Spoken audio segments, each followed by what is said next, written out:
Madam, હું તમને કેટલા વાગે મળી શકું? તુષારના અવાજમાં ઢીલાશ હતી. મેડમે કીધું, કાલે મળો. આજે તો હું કામથી બહાર જાઉં છું. તુષારભાઈ આજે ઘરડા ઘરની ઓફિસમાં આવી બેઠા છે. થોડી વાર પછી પ્રજ્ઞા મેડમ, જેનું સફેદ સાડીમાં વ્યક્તિત્વ ખીલી ઉઠતું હતું, જે આ ઘરડા ઘરના સંચાલક છે, તે આવ્યા અને પોતાની ચેમ્બરમાં જતા રહ્યા. તુષાર તો 2 મિનિટ માટે ઊભો થઈ ગયો. અરે, આ તો એ જ પ્રજ્ઞા! 2 મિનિટ માટે તો એવું થયું કે હું અહીં ક્યાં આવ્યો. આ એ જ પ્રજ્ઞા છે જેને મેં 30 વર્ષ પહેલાં ઘર છોડવા મજબૂર કરી હતી. તુષારની નજર સામે ભૂતકાળ આવી ગયો. પ્રજ્ઞા સ્વભાવ અને દેખાવથી એટલી સુંદર હતી. અમે એકબીજાના પ્રેમમાં પડી લગ્ન કરી લીધા. લગ્નના 3 વર્ષ પછી સંતાન પ્રાપ્તિ ના થવાને કારણે મારો સ્વભાવ ચીડિયો થવા માંડ્યો અને પ્રજ્ઞાને વારવાર અપમાનિત કરવા માંડ્યો. એક દિવસ રાત્રે તો મેં માણસાઈ ગુમાવી તેના ઉપર હાથ ઉપાડી બેઠો. બસ પ્રજ્ઞાએ સવારની રાહ જોઈ. સવાર થતાં મારા ઘરને અલવિદા કરતાં કરતાં પ્રજ્ઞા બોલી, તુષાર, હવે તારો અને મારો રસ્તો અલગ અલગ છે. તું તારી રીતે સુખી રહે, હું મારી રીતે રહીશ. ત્યારે મને વિચાર પણ ના આવ્યો કે આ પ્રજ્ઞામાં બાપ વગરની આજે પ્રજ્ઞા પોતાની જિંદગી સ્વમાનથી જીવી રહી છે. અને હું, પ્રજ્ઞા મેડમ, તમને બોલાવે છે. પટ્ટાવાળાનો અવાજ મને થડકની જેમ વાગ્યો.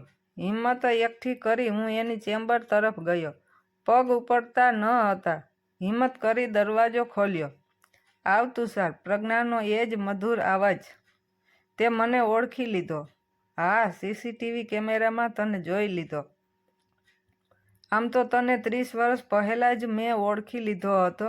બસ પ્રજ્ઞા, વધારે બોલીને મને શરમમાં ના મૂકીશ. બોલ, ચા, કોફી શું લઈશ?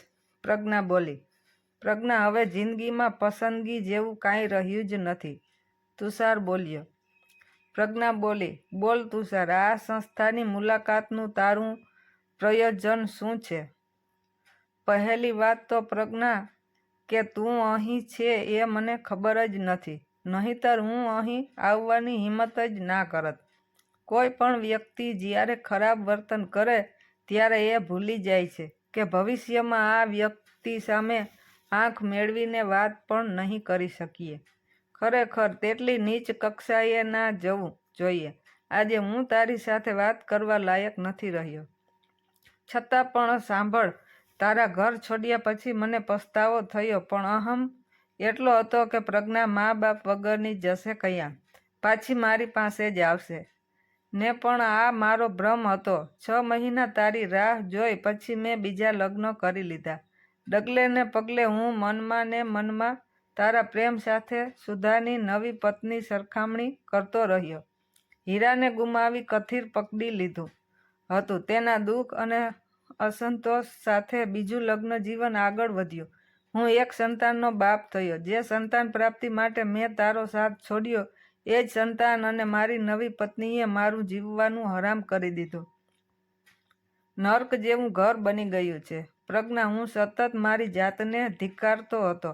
મેં પ્રજ્ઞા જેવી ગુણવાન પત્ની ગુમાવી. તેના નિરાશાનું કારણ જ આ હતું. પ્રજ્ઞા શાંતિથી વાત સાંભળી રહી હતી. તુષારે થોડું પાણી પીધું. પછી કહે, ચાલ છોડ, મેં કરેલ પાપનું પરિણામ હું ભોગવી રહ્યો છું. તું કેમ છે? આમ તો આ પૂછવાનો અધિકાર મેં ગુમાવી દીધો છે. છતાં પણ એક અજનબી સમજી મને તારી યાતના ભરી સફર કહે. જો તુષાર, ભૂતકાળને યાદ કરવાથી કોઈ ફાયદો નથી.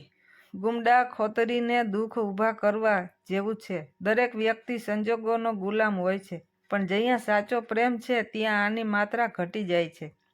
તને છોડવાનું દુઃખ મને પણ હતું, પણ તારું બદલાતું જતું વર્તન અને સ્વરૂપ મારાથી સહન નહોતું થતું. એમાં પણ તે હાથ ઉપાડવાનું ચાલુ કર્યું એ મારી કલ્પના બહારની વાત હતી. એક દંપતી માટે સંતાન પ્રાપ્તિ સ્વપ્ન હોય છે એ હું સમજતી હતી, પણ લગ્ન કરતી વખતે આ બાબતથી દરેક વ્યક્તિ અજાણ હોય છે.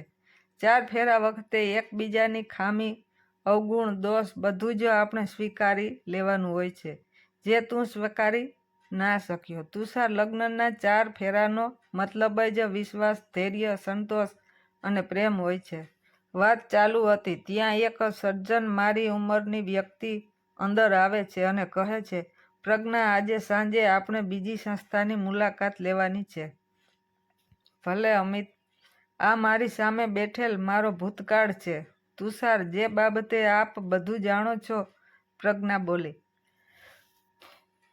અમિતે તુષાર સામે જોયું, પછી તેની બાજુમાં જઈ ખંભે હાથ મૂકી કહે, દોસ્ત, તારો વાંક નથી. દરેક વ્યક્તિ સમય અને સંજોગનો શિકાર બની જાય છે. બાકી હિંમત રાખવાની. ચાલ, મારે કામ છે, હું નીકળું. તુષાર બોલ્યો, અરે પ્રજ્ઞા, આ સજ્જન કોણ છે? એ મારા પતિ છે. મુશ્કેલીમાં મારો હાથ પકડે. આજે 25 વર્ષ થયા. આ જ સ્વભાવ, આ જ સજ્જનતા, આ જ નિખલાસતા. અમિતને મા બાપનો પ્રેમ નથી મળ્યો, એટલે એ ઘરડા ઘરમાં દરેક વ્યક્તિ મા બાપ જોવે છે. અને હું સંતાન પ્રેમથી વંચિત રહી, એટલે હું અનાથ આશ્રમ ચલાવું છું અને દરેક બાળકને મારા સંતાન સમજું છું. જે નસીબમાં નથી હોતું તેનો વિકલ્પ ગોતવો પડે. એ તો જિંદગી છે. તુષાર, તુષારને તો જમીન જગ્યા આપે તો અંદર સમાઈ જવાની ઈચ્છા થઈ ગઈ. પ્રજ્ઞા સ્વસ્થ થઈ બોલી, તારે ઘરડા ઘરમાં દાખલ થવું હોય તો આ ફોર્મ ભરીને આપી દે. તુષારે ફોર્મ હાથમાં લીધું, પ્રજ્ઞા સામે જોયું અને બોલ્યો, પ્રજ્ઞા, દરેક વ્યક્તિને તેના કર્મની સજા અહીં જ ભોગવવી પડે છે. જ્યારે ભૂલ સ્વીકારવાની સમજ આવે છે ત્યારે ઘણું મોડું થઈ ગયું હોય છે. તુષારે પોતાના હાથમાં રહેલ ફોર્મ સાથે પ્રજ્ઞા સામે જોયું અને બોલ્યો, પ્રજ્ઞા, તું મારી જિંદગીની કિતાબનું પહેલું અને છેલ્લું પાનું હતી. અહીં મારી જિંદગીની કિતાબ પૂરી થાય છે. જિંદગીના અંત પહેલા તને મળવાની પ્રબળ ઈચ્છા હતી અને મેં કરેલ ભૂલો બદલ માફી પણ માંગવી હતી, જે આજે પૂરી થાય છે. તારા શાંત પાણીમાં મારે ફરી પથ્થર નાખી નિમિત્ત નથી બનવું. એક સાચા પ્રેમી તરીકે ભગવાનને પ્રાર્થના કરું છું, તું હંમેશા સુખી રહે. તુષારે હાથમાં રાખેલ ફોર્મ પ્રજ્ઞા સામે ફાડી નાખ્યું. હવે તારી અને મારી મંજિલ અલગ અલગ છે. શક્ય હોય તો મને માફ કરી દેજે. 2 હાથ જોડી તુષાર ઊભો થયો. બંનેની આંખોમાં આંસુ અને મજબૂરી હતી. પ્રજ્ઞા ધીરેથી બોલી, તુષાર, હવે ભેગા થવા માટે એક જન્મની રાહ જોવી પડશે. તુષાર ધીરે ધીરે રૂમની અને પ્રજ્ઞાની જિંદગીથી બહાર નીકળી ગયો.